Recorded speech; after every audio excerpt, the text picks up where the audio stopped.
शिवरात्रि का उत्सव वस्त्र अलंकार से इस देह को सजाने का उत्सव नहीं है। शिवरात्रि का उत्सव मेवा मिठाई खाकर जीभ को मजा दिलाने का उत्सव नहीं है। शिवरात्रि का उत्सव देह से परे देहातीत आत्मा में आराम पाने का उत्सव है। शिवरात्रि का उत्सव संयम और तप बढ़ाने का उत्सव है। शिवरात्रि का उत्सव माना शिव शब्द ही कल्याण स्वरूप है। सत्यम शिवम सुंदरम, वो सत्य शिव और सुंदर कल हम लोगों ने सुबह उस स्वरूप की थोड़ी व्याख्या सुनी थी। सत्य वो है जो त्रिकाला अबाधित हो। सत्य वो है जो सदा रहे, जिसको प्रलय भी प्रभावित न कर सके उसको सत्य कहते हैं। और वह सत्य तुम्हारे हृदय में है, वह सत्य तुम्हारे साथ है। उस सत्य को प्रकट करने के लिए ही मनुष्य जन्म की बुद्धि है। बुद्धि दूसरों का जेब खाली करने के लिए बुद्धि नहीं, लेकिन दूसरों के हृदय में अशांति और दुख है वो दूर करके दूसरों के हृदय में भी दिल भर के गीत गूंजाने की लिए बुद्धि है। अगर बुद्धि का उपयोग किसी का शोषण करने में आदमी लगाता है तो दूसरे जन्म में फिर उसकी हालत कुछ दयनीय हो जाती है। बुद्धि का उपयोग अपने और दूसरे के जीवन में छुपे हुए शिवत्व को जगाने में किया जाए तो वह बुद्धि रितंभरा प्रज्ञा हो जाती है। भगवान शिव जी को हिमालय पर हमने भावना से निहारा है। शिव जी हिम शिखर पर रहते हैं। ऊंचे शिखर पर जीवन को उन्नत करना हो तो ऊंचाई पर जाना पड़ता है। कुंडली योग के ज्ञाता योगियों का कहना है कि मानव जब नीचे केंद्रों में होता है तो उसे काम, क्रोध, भय, शोक, चिंता, स्पर्धा, घृणा सताती है। जैसे सामान्यतः आदमी मूलाधार केंद्र में होता है तो काम विकार का शिकार होता रहता है। वह केंद्र जब रूपांतरित हो तो काम का केंद्र बदल के राम रस प्रकट कर देता है। स्वादिष्ठान केंद्र में भय, घृणा, ईर्ष्या और स्पर्धा रहती है। उस केंद्र को अगर आदमी संयम से, साधन से बदल दे तो भय की जगह पे निर्भयता, स्पर्धा की जगह पर समता आने लगेगी, घृणा की जगह पर स्नेह का जन्म होगा, अशांति की जगह पर शांति का साम्राज्य प्राप्त होगा। तुम्हारे भीतर के गीत गूंजेंगे। शिवरात्रि माना भीतर के छुपे हुए शिवत्व को जगाना और दिल के ताल के साथ जीवन को मधुर बनाना। ये शिवरात्रि का साधन प्रधान संदेश देने वाला दिन है। पौराणिक कथा में हम लोगों ने तो सुना है कि अनजाने में दिन भर भूखा रहा व्याघ्र रात्रि को शिकार की ताड़ में बिलपत्र के पेड़ पर चढ़ गया। हिरण आया है, तीर कमान उठाया है। हिरण ने कहा कि भाई तू अगर मुझे मारना चाहता है तो भले मारना, लेकिन मैं अपने स्नेहियों से, परिजनों से छुट्टी ले आऊं। कहानी होती है सत्य को समझाने के लिए, कहानी होती है जन साधारण को उल्लास आनंद देने के लिए और विचारक को तत्व ज्ञान देने के लिए। जयराम जी बोलना पड़ेगा। एक हिरण आया, दूसरे ने भी इसी प्रकार। रात में कई आए एक दूसरे के स्नेही पानी पीने के लिए, और भाई हम जरूर आएंगे, प्राण तुम ले लेना, लेकिन हम अपने परिजनों से जरा मिलकर आए।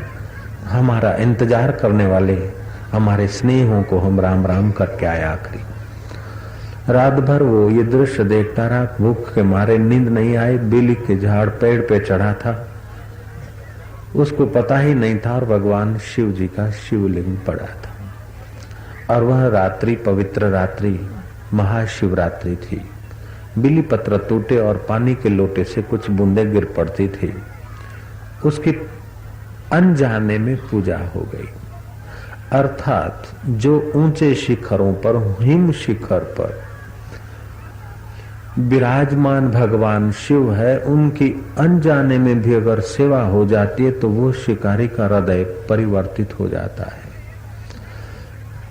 पशु सुबह लौट कर आए, पशुओं की सच्चाई ने आदमी के दिल को परिवर्तित कर दिया है।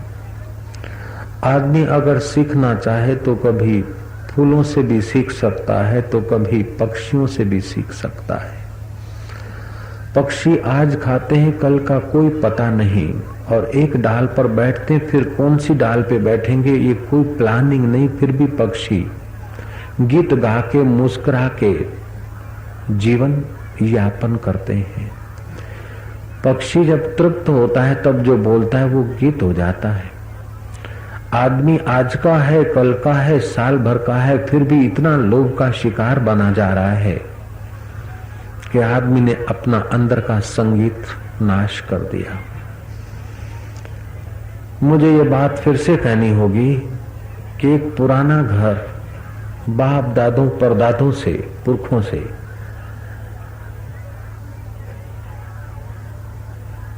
चला आया वही पुराना मजबूत घर, उस घर में एक साज पड़ा था। दिवाली आती उस साज को इधर से उधर करना पड़ता। घर के लोगों ने देखा कि क्या चीज है हमें कोई पता भी नहीं, चलो हटाओ उस गड़बड़ को। घर के लोगों ने सफाई करते समय उस साज को बाहर फेंक दिया। कोई फकीर निकला, संत निकला, उसने देखा, उस साज परख गया और संत ने अपनी उस बीणा पर उंगलियां घुमाई और साज से मधुर गीत निकला। लोग इकट्ठे हो गए, पथिक तो इकट्ठे हो गए, घर के लोग भी आ गए और साज सुनकर चकित हो गए। उन्होंने कहा कि बाबा जी ये साज हमारा है। बाबा जी ने कहा तुम्हारा होता तो घर में रहता, तुमने तो बेकार समझकर इसको फेंक दिया है। साज उसी का है जो बजाना जानता है, गीत उसी का है जो गाना जानता है, आश्रम उसी का है जो रहना जानता है, और परमात्मा उसी का है जो पाना जानता है तो प्राणी मात्र में, लेकिन उसको पाने की विधि, पाने की कला अगर नहीं है तो परमात्मा साथ में होते हुए भी जीव दीनहीन और दुखी लाचार होकर संसार भवाटी में विकारों के डंक सहता हुआ जीवन व्यापन करता है। ऐसे जीवों को अपनी महिमा समझाने के लिए ऐसे पर्वों की व्यवस्था है। शिवरात्रि का पर्व तुम्हें ये संदेश देता है कि शिवजी हिम शिखर पर, ऊंचे शिखर पर विराजते हैं। ऐसे ही जीवन को ऊंचे शिखर पे ले जाने का संकल्प करो। शिवजी के पास मंदिर में तुम जाते हो, नंदी मिलता है, बैल। समाज में जो बुद्ध होते हैं उसको बोलते तो बैल है, अनादर होता है। लेकिन शिवजी के मंदिर में जो बैल है उसका आदर होता है। पहले उसको नमस्कार करते, बाद में शिवजी के दर्शन होते। बैल जैसा आदमी भी अगर भगवत कार्य समझे, निष्काम भाव से सेवा करे, शिव तत्व की सेवा करता है, तो वो बैल जैसे आदमी को भी समाज नमस्कार करती है, पूजन करती है। शिव जी के गले में सर्प है। ज्ञानी में ये योग्यता होती है, जो ऊंचे शिखरों पे पहुंचते हैं उनमें ये क्षमता होती है कि सर्प जैसे विशीले स्वभाव वाले व्यक्तियों से भी काम लेकर उनको समाज का श्रृंगार, समाज का गहना बनाने की कला उन ज्ञानियों में होती है। तुम्हारे बुद्धि के ज्ञान का फल रोटी कमाना ही नहीं, रोटी तो भैया एक मच्छर भी कमा लेता है। मच्छर को भी इतनी अकल है कि कहाँ खुराक मिलेगा, कैसे मिलेगा। मच्छर मेरी दाढ़ी पे कभी नहीं बैठता है, जब बैठता तो गाल पे बैठता है। इतनी अकल तो मच्छर को भी है कि कहाँ रोटी मिलता है, कैसे भोजन मिले।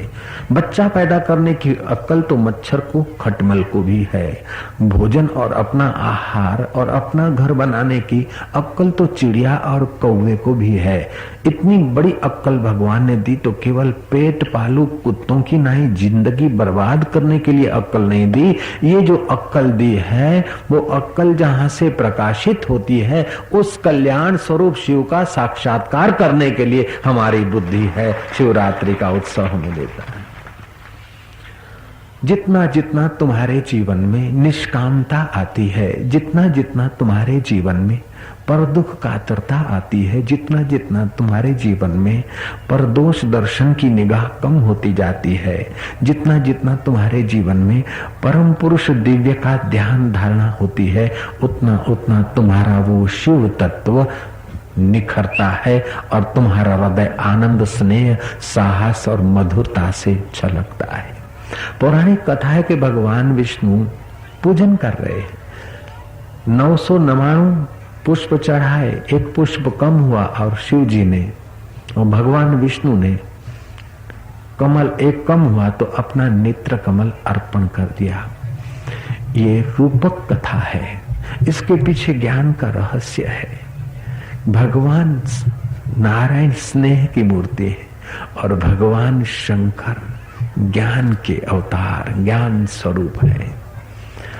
ज्ञान के आगे अगर स्नेह की निगाह आ जाए तो ज्ञान मधुर हो जाएगा और स्नेह के पास अगर सुदर्शन आ जाए तो स्नेह भी सर्व कार्य में सफल हो जाएगा।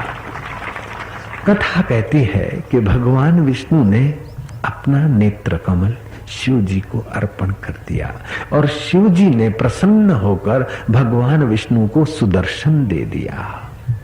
स्नेह के भंडार के पास सुदर्शन होना चाहिए और ज्ञान के भंडार के पास स्नेह होना चाहिए। ज्ञानी के जीवन में स्नेह हो जाए, विद्वान होते हैं। एक माई भगवान के पास मनोती मान रहे थे। किसी ने पूछा, माई रोज रोज क्यों भगवान के पास आती है कि ऐसा ना हो? बोले, मैंने एक लड़की अपने वकील जमाई को दे रखी है, अब दूसरा वकील का भाई है, वो भी वकील है। मैं चाहती हूँ कि भगवान करे मेरी दूसरी लड़की वकील के घर न जाए, क्योंकि वकील के पास ज्ञान तो होता है, बुद्धि तो होती है, लेकिन घर में भी बुद्धि का उपयोग करता है। हृदय बिना घर में कैसा व्यवहार होगा?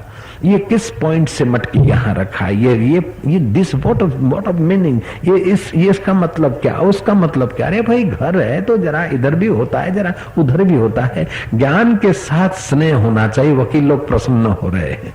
जय राम जी की नारायण नारायण। तो सारा काम केवल पॉइंटों से है, यहाँ कायदेबाजी से नहीं होता है। कायदेबाजी तो चली थी। भगवान का मुकुट दाहिनी ओर होना चाहिए कि बाईं ओर होना चाहिए। मुकदमा मथुरा में जारी हुआ और अंग्रेज न्यायाधीश ने दोनों कंपनियों के जो नाटक की कंपनी वाले थे, उन दोनों ने एक दूसरे में जरा विवाद था, तो एक ने सोचा कि बाईं ओर होना चाहिए, तो भगवान इधर को नहीं आ रहेंगे, दाहिनी ओर। दूसरे ने कहा नहीं, भगवान मुकुट बांधते थे दाहिनी ओर और बाईं ओर उनकी नजर होती थी। केस तो दर्ज हुआ और न्यायाधीश ने जजमेंट दिया कि भगवान कृष्ण का मुकुट न दाईं ओर झुका होना चाहिए न बाईं ओर होना चाहिए, सीधा स्ट्रेट हाईवे होना चाहिए। Order is the order. लेकिन उस बेचारे अंग्रेज न्यायाधीश को पता नहीं कि भक्ति ऑर्डर से नहीं चलती, भक्ति तो दिल के प्यार से चलती है। उसका जजमेंट तो वहीं धरा रह गया। अभी भी भगवान को मुकुट बांधेंगे तो प्रेम में आकर कोई दाईं ओर बांधेगा तो कोई बाईं ओर बांधेगा। जय राम जी की बोल दो। ऐसे तुम्हारे घर में दो चार बच्चे बच्चियां होगी, पत्नी होगी, माँ होगा, बाप होगा, दादा होगा, दादी होगा। तुम चाहो कि हमारे मन का ही हो तो तुमको सोचना पड़ेगा, कभी माँ के मन का भी होना चाहिए तो कभी पत्नी के मन का भी हो जाए तो क्या फर्क पड़ता है। कभी बेटे के मन का होगा तो कभी बेटे की मन का होगा। ये तो भाई अकेला तुम्हारा मन तो नहीं, तुम्हारा मन हो, तुम इंसान हो, दूसरे मशीन थोड़े हैं। मशीन को काम दिया जाता है और मनुष्य को पहले ज्ञान दिया जाता है। मशीन को तो काम दिया जाता है, मनुष्य को ज्ञान दिया जाता है। और मनुष्य को ज्ञान देने का जो व्यवस्था है, उस व्यवस्था का जो, अब क्या कहें, शब्द नहीं मिलते मुझे, उस व्यवस्था का जो परम दिव्य सूक्ष्म व्यवस्था का विवरण करने की जो पद्धति भारत के ऋषियों ने खोज ली है, आज तक विश्व की कोई संस्कृति ने नहीं खोजी है। विश्व की 4 प्राचीन संस्कृतियां हैं। मिस्र की संस्कृति प्राचीन है, रोम की संस्कृति प्राचीन है, चीन की संस्कृति प्राचीन है और भारत की संस्कृति प्राचीन है। ये 3 संस्कृतियां या तो गिरजाघर में दिखाई देती या तो अजायब घरों में। भारत की संस्कृति अभी भी ऐसे मैदानों में छलक रही है। भारत की संस्कृति अभी भी घर घर में गूंज रही है। ये भारत की संस्कृति के गूंजने का कारण दो है। एक तो हमारे पर्व, कभी शिवरात्रि तो कभी महाराज होली, कभी दिवाली, कभी उत्तरायण, कभी गुरु पूनम तो कभी रक्षाबंधन उत्सव, कभी भाई बीज तो कभी कोई पर्व। जैसे बड़े हॉल को ठहराने के लिए स्तंभ चाहिए, ऐसे ही संस्कृति को ठहराने के लिए उत्सवों की आवश्यकता है। और उन उत्सवों में ऐसा साइंटिफिक सत्य छुपाया है, ऐसा एक मनोवैज्ञानिक तथ्य है कि आदमी की शारीरिक उन्नति हो, मानसिक प्रियता जगे और बौद्धिक आध्यात्मिक बुद्धि आध्यात्मिक हो। जैसे हम शिव जी को बिल्ली पत्र चढ़ाते हैं, बिल्ली पत्र चढ़ाकर शिव जी को जल अर्पण करते हैं और फिर कभी जल की 2 बूंदे अपने आंखों पर लगाते, अपने ललाट पर लगाते, अपने मुंह में डालते। तुम ट्राई करके देखो कि तुलसी के पत्ते अथवा बिल्ली पत्र पानी में डालकर फिर पानी पियो तो वो पानी शक्तिशाली हो जाता है। जयराम जी की वो पानी पावरफुल हो जाता है। जैसे मैग्नेटाइज करते हैं पानी को, ऐसे बिल्ली पत्र के स्पर्श से पानी पावरफुल हो जाता है। सावन के महीने में भगवान शिव जी को बिल्ली ज्यादा प्रिय है क्योंकि होती भी है और सावन के महीने में बादल ज्यादा घिरे होते हैं, धूप कम मिलती है, आदमी की जठरा कमजोर होती है, उसको गैसेस होते हैं, वायु होती है। तो शिव जी को बिल्ली पत्र चढ़ाए तो सावन के महीने में बिल्ली पत्र में विशेष गुण आ जाता है कि वायु प्रकृति के लोगों को बड़ा आराम मिलता है बिल्ली पत्र के नजदीक बैठने से। पूजा तो शिव जी की हो रही है और शरीर तुम्हारा तंदुरुस्त हो गया है। शिव जी को तो 1 लोटा पानी चढ़ा दो, शिव जी के ऊपर जलाधारी रखी जाती है, एक एक बूंद पानी टपकता है। आचार्य विनोबा भावे, उनसे किसी आदमी ने कहा कि बाबा जी हर रोज शिव जी की पूजा करना चाहिए? बोले हाँ। तो बोले हर रोज 1 लोटा लेकर जाएं तो साल भर में 365 लोटा शिव जी को अर्पण होंगे। हम एक दिन 1 टैंकर चढ़ा दें तो क्या फर्क पड़ेगा? 365 लोटे से तो ज्यादा होगा। टैंकर चढ़ा दो एक दिन तो। हर रोज 1 लोटा लेके जाओ मंदिर में, टाइम खराब हो, money is Honey for us ऐसा अगर किसी को नहीं टैंकर अथवा 10 टैंकर तुम एक बार चढ़ा दो, नहीं, तुम जब लोटा लेकर जल की धार करते हो तो जल की धार की ठंडक और तुम्हारे मन के भाव, तुम्हारे नीचे के केंद्रों में जो जीवन मन और प्राण बह रहे हैं वो उन्नत होते हैं। शिव जी के तो जटाओं से गंगा बहती है, शिव जी को तो लोटा पानी की जरूरत नहीं है, लेकिन वो लोटा पानी की जो धार करते हो उस धार से तुम्हारा मन भाव प्रधान, प्रेम प्रधान होता है। तो काम क्रोध आदि जो नीचे के केंद्रों में रहते हैं वो नीचे के केंद्रों से मन ऊपर को होने को तत्पर हो जाता है। अनजाने में तुम अर्पण तो शिव जी को जल का लोटा करते हो, लेकिन तुम्हारा मन और प्राण ऊपर के केंद्रों में आता है, तुम्हारी भाव शक्ति और क्रिया शक्ति कुछ चमकती है। जलाधारी सतत बूंद बूंद बूंद बूंद पानी बरसा रहे शिव जी पर, अर्थात तुम्हारे जीवन में ज्ञान और साधना का सातत्य होना चाहिए। ये वहां से खबर मिलती। यस्य ज्ञानमय तपः, जैसे ज्ञानमयम तपः, तुम्हारा तप ज्ञान संयुक्त होना चाहिए। तप में से अगर समझ को निकाल दोगे तो वो तप तो मुसीबत हो जाएगा। व्यवहार में से अगर स्नेह निकाल दोगे तो व्यवहार मुसीबत हो जाएगा। तो तुम्हारे ज्ञान में प्रेम होना चाहिए और प्रेम में ज्ञान होना चाहिए। शिव जी का पूजन करते भगवान विष्णु और विष्णु जी अपना नेत्र शिव जी को देते हैं और शिव जी अपना सुदर्शन चक्र भगवान विष्णु को देते हैं। सुदर्शन, सुदर्शन माना ठीक दर्शन। जिसके पास ठीक दर्शन है वो बड़े बड़े कार्य करने के बाद भी अपने कर्ता भोक्ता के चक्कर में नहीं पड़ता है, और जिसके पास हल्का दर्शन है वो छोटा सा काम करने के बाद भी बड़ा टेंशन से भर जाता है। ये मैंने किया, मैंने किया। तो ये शिवरात्रि का उत्सव तुम्हारे असली शिव स्वभाव को जगाने का उत्सव है। भगवान शिव जी चंद्रशेखर कहे जाते हैं। उस दूज के चांद को जटाओं पे रखते हैं। ज्ञानी आदमी छोटा सा गुण भी किसी का मस्तक पर धार लेता है। शिव जी के मस्तक से ज्ञान की गंगा बहती। जो उच्च शिखरों पे पहुंच गए उनके मस्तिष्क से वो वेव ज्ञान के बहते हैं। इसलिए हमारे सनातन धर्म के देवों के मस्तिष्क के पीछे कुछ सफेद स्वच्छ आभा मंडल की कल्पना की गई है। जो जो तुम नीचे के केंद्र में रहते हो तो नीचे के केंद्र की सेक्सुअल गंदगी निकल। विज्ञानी अब इस बात पर राजी हो गए।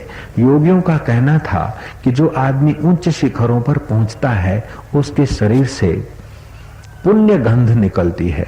गीता ने भी कहा पुण्यो गंधम पृथ्व्याम च, पृथ्वी में जो पुण्यशाली गंध है।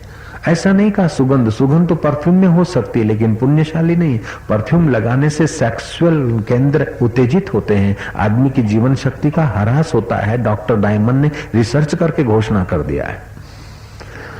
तो पुण्य गंध का मतलब क्या है कि जिस गंध से हमारा मन पवित्र हो जाए। महावीर के भक्त चैलेंज करते थे कि भगवान महावीर को हम इन आंखों से देखें चाहे न देखें, लेकिन वो इस रेंज में आ गए हों तो हमको पता चल जाता है, क्योंकि उस वक्त हमारा मन जरा खुशी से भर जाता है। क्यों कि उन महावीर को स्पर्श करके जो हवा आती है वो पुण्य गंधा होती है। पुण्यो गंधम पृथ्व्याम च, पृथ्वी में जो पुण्य गंध है। तो ये पुण्य गंध पृथ्वी तत्व तुम्हारा है। और तुम जब उन्नत होते हो, जब आदमी सेक्स से भर जाता है, काम से भर जाता है, तो काम के फोर्स में, काम विकार के फोर्स में पति पत्नी को चाहे पता चले चाहे न चले, लवर लवरियों को पता चले चाहे न चले, लेकिन उस वक्त उनके सेक्सुअल केंद्र से, नीचे के केंद्र से दुर्गंध निकलती है। भोग से दुर्गंध निकलती है और योग से पुण्य गंध निकलती है। तो भगवान शिव सदा योग में मस्त हैं, इसलिए पुण्य गंध की आभा ऐसी है कि वहां जन्मजात एक दूसरे से शत्रुता रखने वाले प्राणी भी समता के सिंहासन पर पहुंच सकते हैं। बैल और सिंह का एक मुलाकात काफी है, लेकिन वहां उनको वैर नहीं। चूहा और सर्प का एक ही मुलाकात काफी है, लेकिन वहां इतना वैर नहीं, क्योंकि शिव जी सदा अपने शिव तत्व में उच्च शिखर पर रहते हैं, समाधि में रहते हैं। तो शिव जी की निगाह में ऐसी समता है कि वहां वैर प्रधान एक दूसरे के जन्मजात वैरी प्राणी भी वैर भाव भूल जाते हैं। तो तुम्हारे जीवन में उच्च शिखरों की यात्रा करो कि तुम्हारा वैर भाव गायब हो जाए। तुम्हारा वैर भाव तब तक है जब तुम नीचे के केंद्रों में रहते हो। तो शिवरात्रि हमें संदेशा देती है, वैर भाव से हृदय जलता है, वैर भाव से चित्त अशांत होता है, वैर भाव से खून खराब होता है। तो चित्त में ये आग लगाने वाली जो वृत्तियां हैं, उन वृत्तियों को भगवान शिव तत्व के चिंतन से उन वृत्तियों को ब्रह्माकार बनाकर अपने ब्रह्म स्वरूप का साक्षात्कार करने का संदेशा देने वाले पर्व का नाम है शिवरात्रि पर्व। जयराम जी बोलना पड़ेगा। जब नीचे के केंद्रों में दुर्गंध आ सकती है तो ऊपर के केंद्रों में पुण्य गंध निकले, इसमें क्या आश्चर्य। अब विज्ञानी इस बात पर राजी है, बोलते वो हम पहुंचे तो नहीं है, लेकिन जब नीचे के केंद्रों से दुर्गंध का हमने अनुभव किया है तो ऊपर के केंद्रों में सुगंध हो सकती है। हर वस्तु के दो छोर होते हैं, कोयला जितना काला होता है उतना ही चमकीला हीरा होता है। ऐसे ही विकार में जितनी दुर्गंध होती है, निर्विकारिता में उतनी महानता और सुगंध हो सकती है। पुण्य गंधम पृथ्व्याम च। ऐसे फकीरों के दर्शन करने जब हम जाते हैं, जो उच्च शिखरों पर पहुंचे हैं साधना के द्वारा, तप के द्वारा, ध्यान के द्वारा, गुरु कृपा के द्वारा, जो उच्च शिखरों पर पहुंचे हैं, उन संतों के नजदीक हम बैठते हैं तो हमारे मन के विकार कम होने लगते हैं, हमारा अभिमान कम होने लगता है। ऐसा भारत का योग विज्ञान है। योग विज्ञान के ज्ञाता योगियों का कहना है कि जब तुम मूलाधार केंद्र में, स्वादिष्ठान केंद्र में साधारण प्राणी के रूप में होते हो तो ये विकार तुमको झपेटते रहते हैं। जब तुम तीसरे केंद्र में आते हो वो विकसित होता है तो वो बुद्धि का केंद्र है। आइंस्टाइन जैसे आदमी का वो केंद्र थोड़ा सा विकसित हुआ, रिसर्च में लगा और वो विश्व विख्यात हुआ। तुम्हारा वो केंद्र विकसित हुआ और परम तत्व में रिसर्च में लगाओ, तब उस जगत में भी तुम आगे बढ़ सकते हो। फिर चौथा केंद्र आता है। चौथे केंद्र में आदमी पहुंच जाए और उसको रूपांतरित करने की शक्ति आ जाए तो एक जगह पर बैठे हुए भी अनेक जगह पर वो प्रकट हो सकता है, संकल्प मात्र से वो पहुंच सकता है। चौथे केंद्र का इतना सामर्थ्य। पांचवा केंद्र अगर विकसित हो गया तो आप सोते हुए भी जगने का अनुभव करेंगे और जगते हुए भी आप संसार से सोए हुए होंगे। आपको राग के समय राग न होगा, द्वेष के समय द्वेष न होगा, चिंता के समय आप चिंता की खाई में न गिरेंगे, चिंतन करेंगे लेकिन चिंता की खाई में न गिरेंगे। छठा केंद्र अगर खुल गया, शिव नेत्र खुल गया तो महाराज संसार तुमको स्वप्न जैसा होगा। तुम्हारे पाप सारे भस्मीभूत हो जाएंगे, तुम्हारे पुण्य पाप तुमको बांधने वाले नहीं होंगे।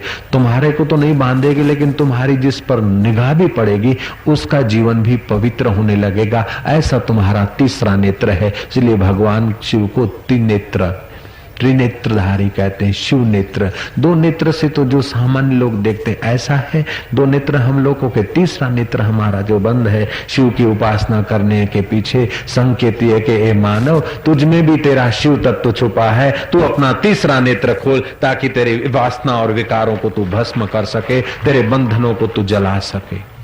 फिर आता है सहस्त्रसार। वहां तो जैसे निर्वाण का सुख है, महानिर्वाण की अनुभूति होती है। तो मनुष्य के अंदर ये सारी बीज रूप में शक्तियां छुपी है। उत्सवों में उपवास कराते हैं, उपवास जिस दिन करते हैं तो हमारी जठरा को आराम मिल जाता है, प्राण शक्ति को आराम मिल जाता है। तो वो प्राण शक्ति ऊपर के केंद्रों में आने में आसानी से चढ़ती है, इसलिए उपवास है। ऐसा नहीं कि अन्न नहीं खाएं तो कुछ भगवान राजी हो जाएंगे, अन्न नहीं खाने से भगवान राजी होंगे और खाने से नाराज होंगे, ऐसा नहीं। ये उपवास की व्यवस्था इसलिए है कि अन्न पचाते पचाते तुम्हारा मन नीचे के केंद्रों में रहता है, प्राण नीचे के केंद्रों में रहता है। कोई पर्व के दिन जब तुम उपवास करते हो तो तुम्हारा शरीर स्फूर्तिदायी होता है, तुम्हारे प्राण और मन ऊपर के केंद्रों में आते ताकि तुम शिव तत्व में हिम शिखर पर पहुंच सको, ऊंच शिखरों पर पहुंच सको। इसलिए शिवरात्रि को उपवास कहा गया है। भगवान शिव जी भभूत रमाए हैं, अर्थात भभूत ये संदेशा देती है कि कितना भी शरीर को सजाओ धजाओ लेकिन आखिर ये मिट्टी हो जाएगा। शरीर मिट्टी में मिल जाए उसके पहले अपने कर्ता भोक्ता पने को, अहंकार को तुम भस्मीभूत कर दो तो तुम्हारा हृदय भी शिव के प्रकाश से प्रकाशित हो जाएगा।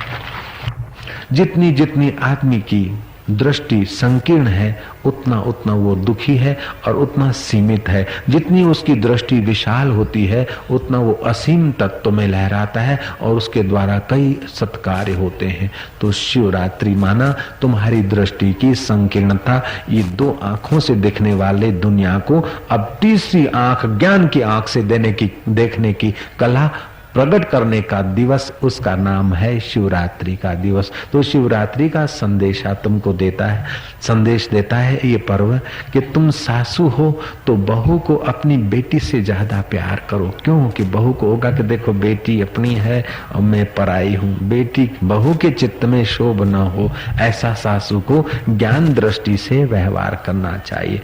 अगर तुम बहू हो तो सासू से अपनी माँ से भी ज्यादा प्यार से व्यवहार करो तो तुम्हारा हृदय खिलेगा और सासू का स्नेह मिलेगा। अगर तुम पति हो तो पत्नी का हित चाहो, पत्नी का गुलाम मत हो जाओ, साथ साथ में पत्नी का शत्रु जैसा व्यवहार भी न करो कि पत्नी की कमर टूट जाए और तुम विकार भोगते रहो।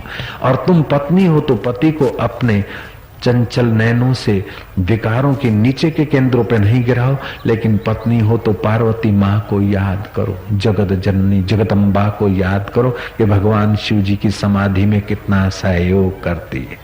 जय राम जी। अगर तुम पत्नी की जगह पर हो तो पति शिव तत्व में आगे कैसे बढ़े, और तुम पति की जगह पर हो तो ये सोचो कि पत्नी पार्वती के नाई उन्नत कैसे हो, तो तुम्हारा गृहस्थी जीवन धन्य हो सकता है। भगवान शिव जी के समक्ष गणपति जी हैं। गणपति जी के विषय में भी पौराणिक कथा है कि शिव जी कहीं पधारे थे और माँ पार्वती ने अपने शरीर के मैल से 2 बालक बनाए, एक बालिका एक बालक। तो उस बालक को द्वार पे खड़ा कर दिया। एक कहानी है, रूपक है।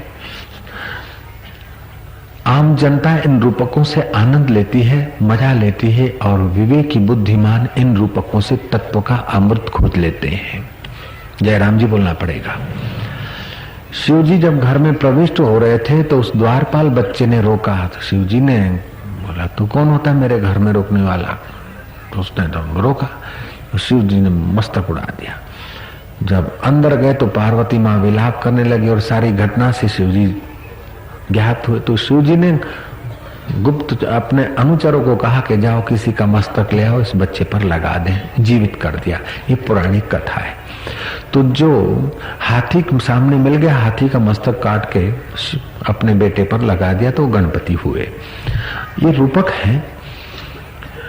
जो हाथी का मस्तक बेटे पर लगाकर फिट कर सकते हैं तो अपने बेटे का मस्तक क्यों नहीं कर सकते हैं? जयराम जी की।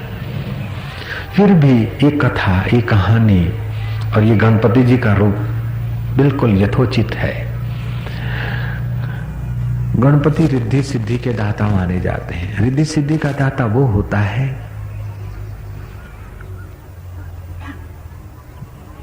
जिसको नीर शीर का विवेक होता है, सत्य क्या, असत्य क्या, सार क्या, असार क्या।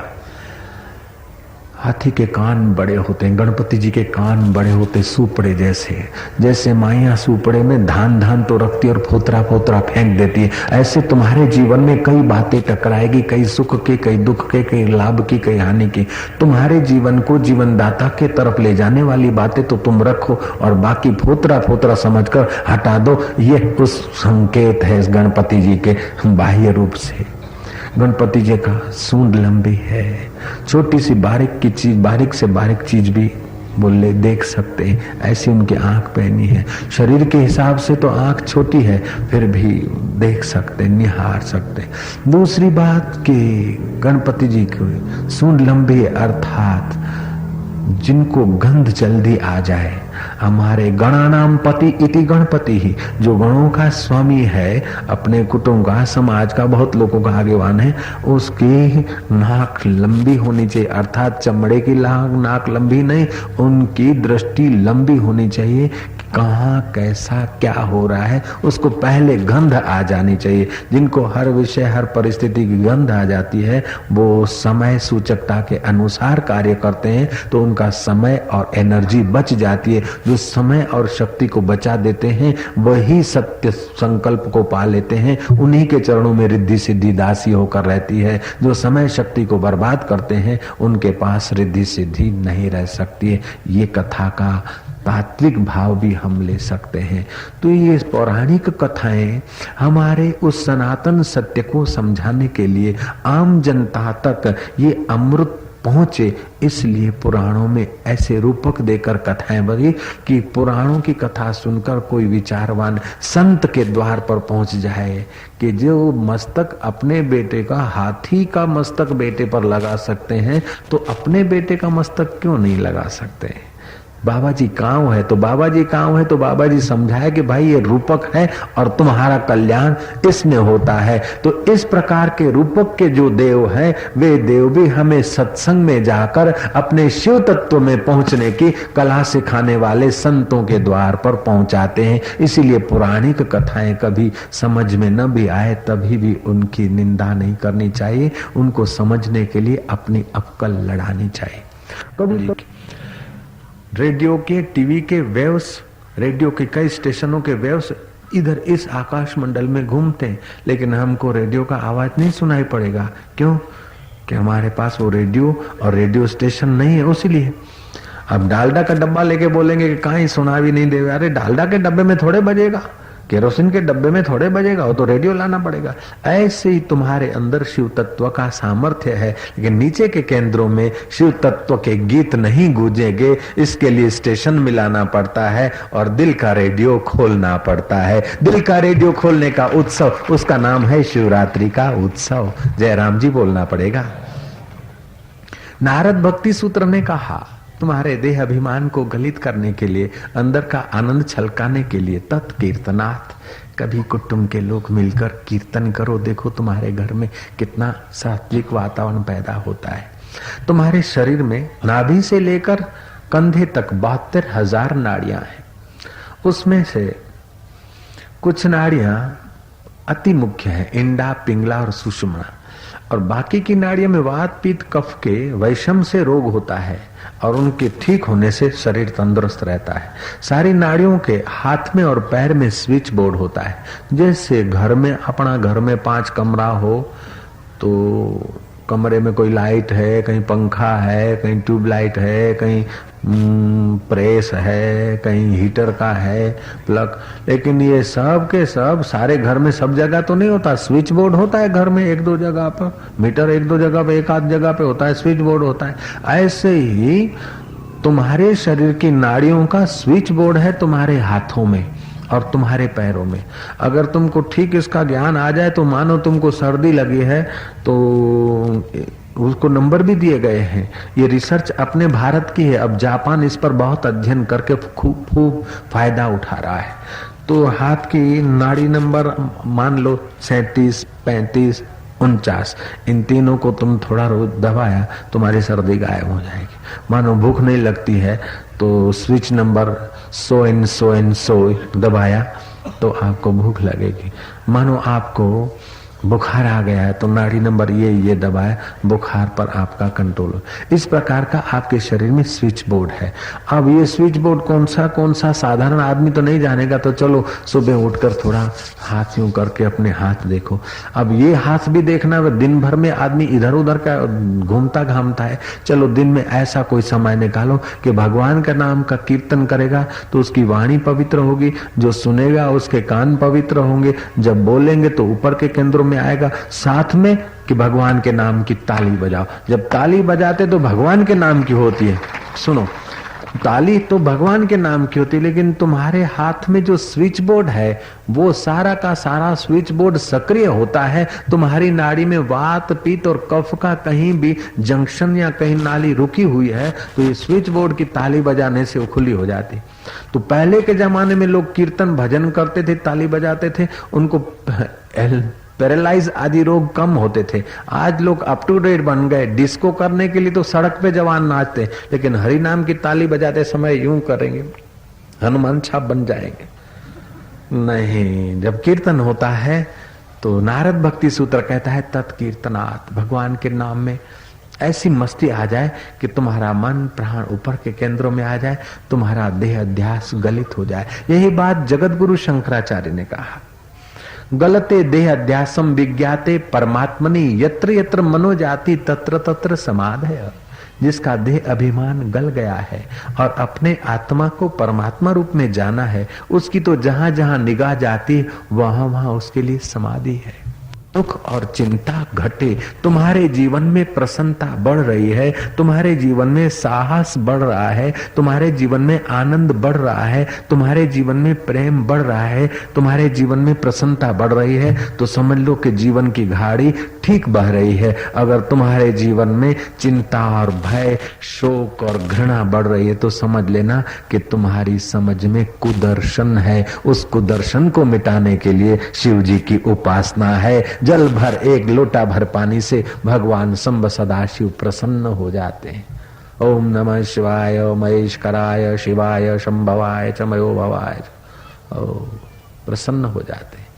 शिव जी को भोलानाथ कहा गया है, अर्थात भोले भाले लोगों की सुरक्षा करते हैं। भोलाओं के नाथ है, भोले भालों के नाथ है शिव जी। उसका मतलब ये भी नहीं है कि अपने भोले बाले बने रहो और शिव जी आवेंगे, ना ना। तुम दूसरों को ठगने में चतुराई का दुरुपयोग न करो। तुम लोगों की नजर से भले कितने भी उन्नत हो, लेकिन अंदर वाला जानता है। तुम अंदर से अगर सीधे हो और लोगों की नजर से भले तुम कैसे हो, तभी भी वो जानता है। तुम भगवान के होकर भगवान के लिए जब काम करते हो तो तुम भोले हो जाते हो, और भोला तुम्हारा नाथ तुम्हारी सुरक्षा करता है, अंदर तुम्हें शांति और आनंद का दान करता है। तुम चतुराई से भले बाहर की चीजें एकत्रित कर लो, लेकिन वो शांति और आनंद नहीं मिलेगा जितना तुम सच्चाई से, स्नेह से व्यवहार करते हो, जो आनंद और शांति मिलती है। तो शिव जी के मंदिर में जाने के पहले तो घंटनाद करना पड़ता है। कोई भी मंदिर में जाओ तो घंट बजाना पड़ता है। इसका मतलब ये नहीं कि भगवान सोए हुए होते और अपने घंटी बजाओ तो भगवान जागे कि दिकरो दर्शन करवा आइयो है, भगवान उठ के बैठ जाए। ना ना, तुम घर से निकलते हो, बाजार से पसार होते हो, समाज का न जाने कितना तुम्हारा ज्ञान तंतुओं में चक्राव घूम रहे हैं, मंडल आवाह मंडल बन रहे हैं। ये तुम्हारा विचार चिंतन विचार इधर उधर का संसार का, जब तुम घंटनाद करते हो तो घंटे से जो ध्वनि निकलती है तो तुम्हारे ज्ञान तंतुओं में जो संसार का डिस्टर्ब है वो डिस्कनेक्ट होता है। तुम शांति से घड़ी भर मन की विश्रांति पा सको, तुम ऊपर के केंद्रों में आ सको, तुम शिव के थोड़े प्रसाद को पा सको अथवा भगवान के दर्शन करके थोड़ी तसल्ली पा सको। इसलिए घंटनाद की परंपरा है। फिर नंदी को नमस्कार करते हैं। भगवत कार्य का जो भार वहन करता है वो आदमी पूजा जाता है। भगवत कार्य क्या है कि बहुजन हिताय बहुजन सुखाय जो कार्य है वो भगवत कार्य है। भगवान को जो उठाता है, भगवान के शिव को जो उठाता है, शिव की जो सेवा करता है, शिव की सेवा मन हृदय में छुपे हुए लोगों के परमात्मा की सेवा के भाव से अगर तुम काम करते हो तो चाहे समाज की नजर से तुम बुद्धू भी हो, फिर भी देर सबेर तुम पूजे जाओगे। ये संकेत है नंदिनी की पूजा। फिर आता है कुर्म, कछुआ। कछुआ को भी नमस्कार करना पड़ता है शिवालय में जाने के पहले, शिव जी के दर्शन के पहले। कछुआ का संकेत इसलिए है, गीता में भी आया कि ज्ञानी कैसा होता है, साधक कैसा होता है कि कुर्म की नाई, कब इंद्रियों को मन को बाहर ले आना और कब समेट लेना। जिसके जीवन में जब जरूरत है तब मन को बाहर ले आए, जब जरूरत है, कितना जरूरी है देखना उतना देखा, बाकी का समेट ले। कैसा सुनने का जरूरी है, ऐसा अगर तुम्हारी इंद्रियों पर तुम्हारा काबू है तो वो फिर तुम भगवान शिव के द्वार पर कुर्म की पूजा होती कि उन्हीं लोगों की पूजा होती है जो इंद्रियों रूपी घोड़ों के लगाम अपने हाथ में रखते हैं। वे लोग पूजे जाते हैं, वे लोग माननीय होते। फिर हनुमान जी के दर्शन करने को।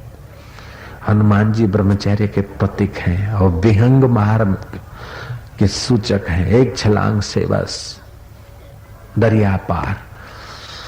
100 वर्ष का संसार सागर है और अगर हिम्मत आ जाए तो एक ही छलांग से आदमी संसार सागर से पार हो सकता है। ऐसी शक्ति पड़ी है। अगर तुम ब्रह्मचर्य व्रत का पालन करते हो तो ब्रह्मचर्य का जो एनर्जी है वही आभा बन जाती है और तुम्हारी बुद्धि में वो प्रकाश होता है कि आत्मा परमात्मा का साक्षात्कार। और महाराज फिर शिव जी के पार्वती जी के जगत जननी का, शिव जी का आदर सत्कार नहीं हुआ और पार्वती जी को अपने कृत्यों पर कुछ ऐसा हुआ, पार्वती जी अपने योग बल से वो शरीर दक्ष नंदिनी वो अपना शरीर समाप्त कर दी। फिर पर्वतों के हारमाल में भारत के महान 5 रत्न हैं, गंगा, गायत्री, हिमालय।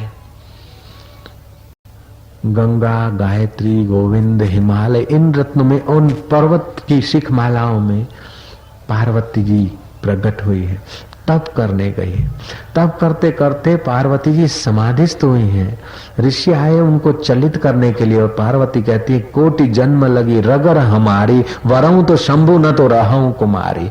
तुम भले विष्णु जी के बखान करते हो, ये सुख मिलेगा, ये सुविधा मिलेगी, लेकिन मैंने एक बार भगवान शिव को वर लिया। पार्वती की निगाह कितनी सूक्ष्म है, बाहर से कुरूप दिखते हुए, मुंडों की माला पहने हुए, भवसम रमाए हुए, शमशान में निवास करने वाले, भूतों के साथ रहने वाले बाहर से दिखते हैं ऐसे वैसे, लेकिन अंदर की गुण ग्राह्यता पार्वती जी में है। इसलिए शिव मंदिर में जाते हैं तो पार्वती माँ को तिलक करते हैं और पूजा करते हैं। जो लड़कियां कुंवारी है, जिनको समाज में अच्छे कुल खानदान में विवाह कराने की आपकी इच्छा है, उन लड़कियों को चाहिए कि माँ पार्वती को सिंदूर का तिलक करे, पार्वती का पूजन करे। जानकी जी ने, सीता जी ने भी पार्वती का व्रत किया, पार्वती का पूजन करती थी कि मैं ऐसे ही दिव्य पुरुष मुझे प्राप्त हूँ जिनको मैं वैजंती माला पहनाऊं। तो जो कुंवासी लड़कियां हैं और शादी विवाह के करीब आ गई हैं, वे अगर पार्वती जी का इस भाव से भी पूजन करती हैं तो उनकी मनोकामना पूरी होती है। और पार्वती जी को इस भाव से प्रार्थना करें कि हे उमा, जैसे तू दृढ़ निश्चय है, ऐसे ही हमारे जीवन में भी कोई सत्कर्म में हमारे जीवन में दृढ़ता आए। पार्वती जी का पूजन होता है, शिव जी का पूजन होता है। फिर पूजन के बाद बोलते हैं। हम कैसे भी हैं, लेकिन हैं तो ये इंद्रियों के चक्कर में जीवों की नहीं भटक रहे हैं। हमारी मंत्रहीनम क्रियाहीनम जैसे तैसे, लेकिन तुम्हारे हैं। तुम्हारे होकर तुम छूट जाते हो, कहीं भी गलती हो जाती है तो माफ हो जाता है। तो अर्थात तुम भगवान के होकर काम करो। एक छोटा सा बच्चा जब माँ बाप का होता है तो मध्य रात्रि को माँ को जगा सकता है, बाप को जगा सकता है और बाप के बाप को भी जगा सकता है। एक छोटा सा बच्चा रोता है ना, माँ जगती, फिर चुप नहीं करता तो बाप जगता है, और रोता है तो दादा दादी नाना नानी पड़ोस को जगा देगा, क्योंकि अपना होकर रोता है। ऐसे तुम भगवान के होकर जब काम करोगे तो भगवान और भगवान की शक्ति तुम्हारी सेवा में हाजिर हो जाएगी। तुम जब अहंकार के होकर करते हो तो गड़बड़ हो जाती है।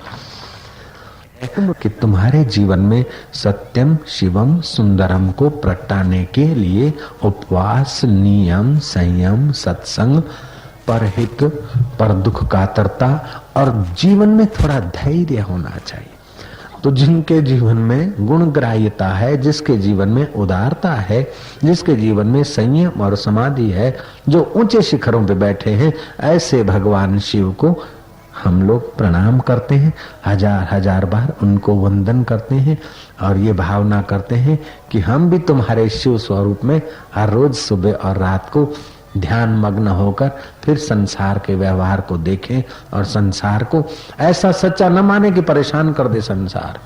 सुख को सच्चा न माने, दुख को सच्चा न माने, ये सब बीतने वाला है। सच्चा तो शिव स्वरूप आत्मा है, उसका ज्ञान हो जाए। आजकल तो लोग माइक लगाकर शिवरात्रि के उत्सव को ऐसा विचित्र रूप दे देते हैं कि फिल्म के गाने और शिव जी के मंदिर पे, अरे क्या दुर्भाग्य है।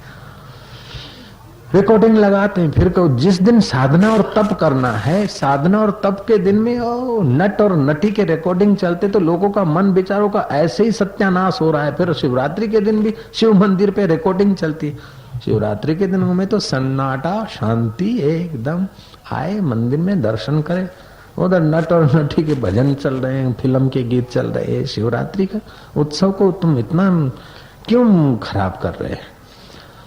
तो आप लोग तो समझदार हैं, और लोग भी जो करते होंगे उनको जरा प्रेम से सीख देना चाहिए कि शिवरात्रि का उत्सव मौन का उत्सव है, शांति का उत्सव है। फिल्मी गाने बजाकर शिव मंदिर के वाइब्रेशनों को नाश करने का उत्सव नहीं है, लेकिन भक्तों का मौन, जप, ध्यान, सेवा, स्मरण करके शिव मंदिर के इर्द गिर्द के वातावरण के वाइब्रेशन के रक्षा करने का दिन है, वाइब्रेशनों को नाश करने का दिन नहीं है। जब फिल्मी गीत होंगे तो फिर ऐसे ही उसी प्रकार के लोग आएंगे, और शिवरात्रि का जो लाभ होना चाहिए, ये तो शिवरात्रि का जागरण बड़ा फायदा करता है। मन ही मन पाने की स्नेह भरी एक धार करते हैं। जलम स्नानम समर्पयामि। फिर शिवलिंग को दूध से नहला रहे हैं, फिर दही से स्नान करा रहे हैं, घी से स्नान कराइए, मधु से स्नान कराइए, पंचामृत से स्नान कराइए।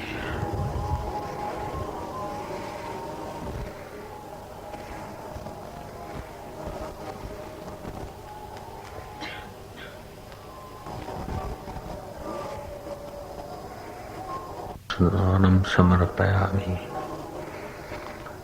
शुद्ध जल से स्नान अर्पित कर रहे हैं देव को। अब शिवलिंग पर जिस प्रकार का तिलक होता है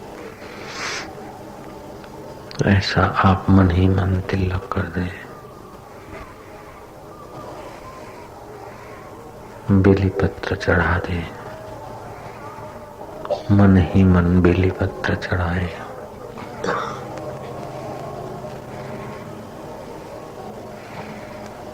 अबील गुलाल छिटक दें,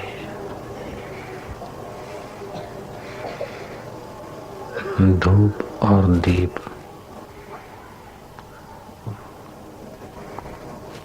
धूप दीप कर ले और देव के आगे धूप दीप दिखा ले, आरती मानसिक कर ले। नहीं जानते तो धूप और दीप दिखा दे।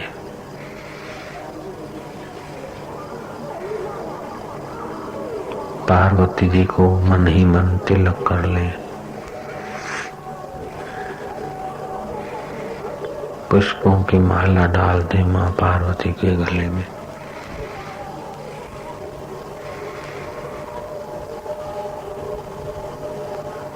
तिलक कर दिया, माला डाल दी। अब शिव जी के आगे मन ही मन आप ध्यान मग्न बैठे।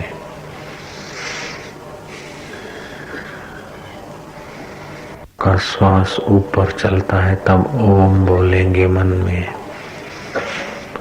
श्वास बाहर आता है तब नमः शिवाय। श्वास भीतर जाए तो ओम, बाहर आए तो नमः शिवाय। ये श्वास अर्चना बहुत फायदा करती है। श्वास ऊपर जाए तो ओम और बाहर आए तो नमः शिवाय।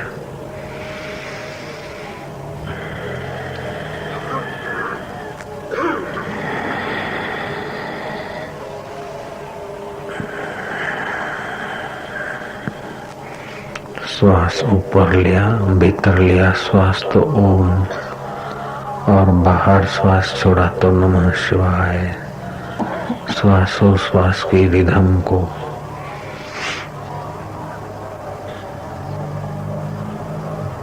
नमः शिवाय में रटते जाएं।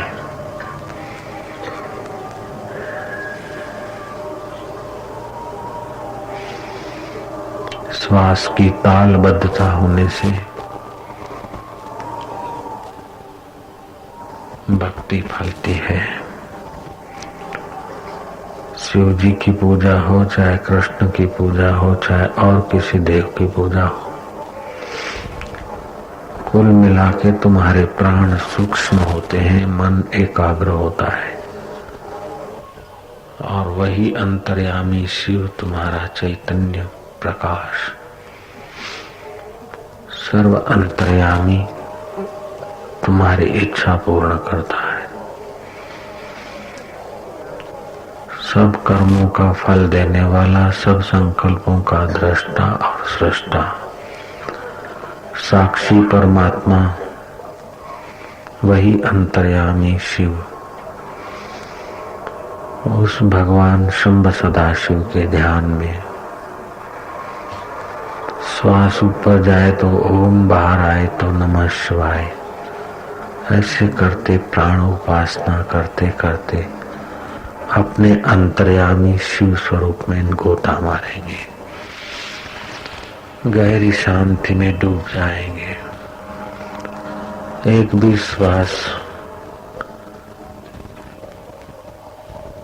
बिना जप के न जाए, एक भी श्वास भूल न जाए।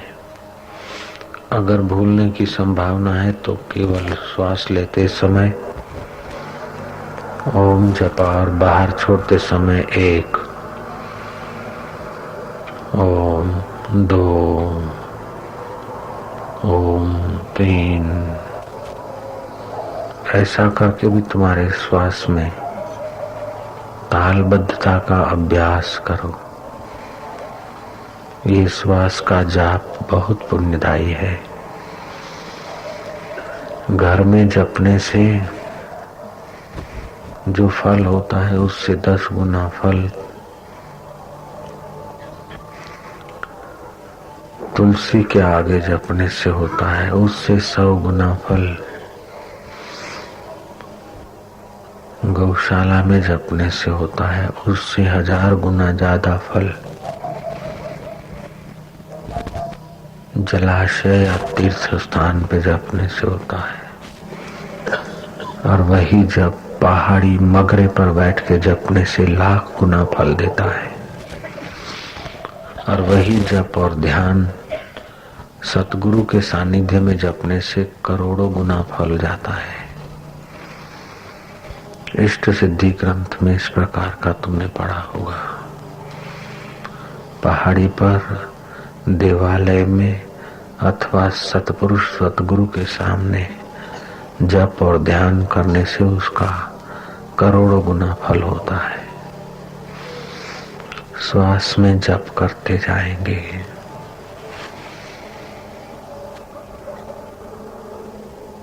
इधर उधर भटकने चला जाए तो होठ बंद रखें, दांत खुले रखें और जीभ बीच में स्थिर करें। न तालू में लगे न नीचे रहे। जीभ को बीच में स्थिर कर दो, मन लग जाएगा। इससे तो करोड़ों करोड़ गुना फल होता है। श्वासोश्वास में जप हो जाए। अगर नमः शिवाय का जप नहीं होता तो ओम 1, ओम 2 अथवा राम 1, राम 2 ऐसा गिनते जाएं। फिर भी अगर नींद आती हो या मन इधर उधर चला जाए तो जीभ को मुंह के बीच स्थिर कर दो, लटकती बीच में रखो, होठ बंद रखो। 1 मिनट के बाद ज्ञान तंतुओं में आराम मिलने लग जाएगा। 1 मिनट के बाद ध्यान की कुछ न कुछ शांति हृदय को पवित्र करने लग जाएगी।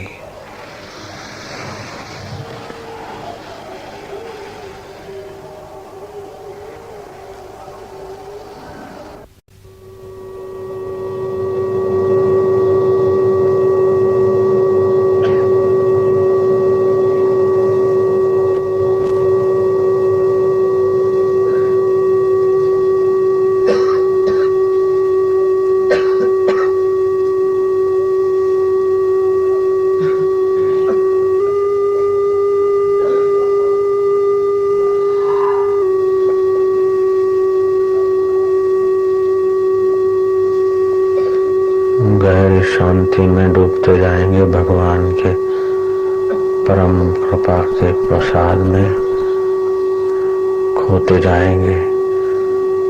तुम्हारे शरीर में अंदर कुछ भी हिलचाल हो तो उसको सहयोग करना, रोकना मत, आंखें खोलना मत। भगवान की, गुरु की कृपा प्रसादी बरस रही है, उसमें डूबते जाएंगे।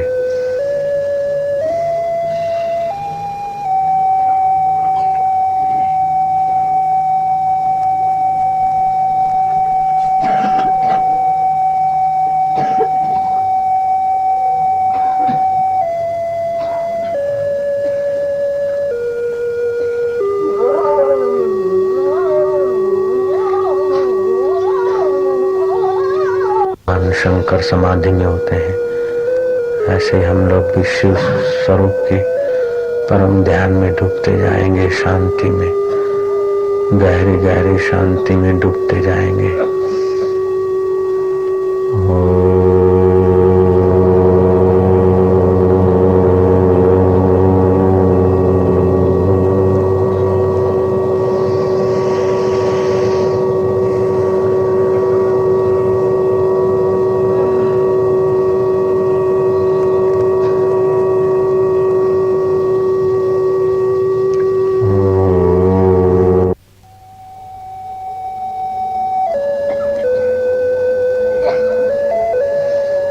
हरि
Oh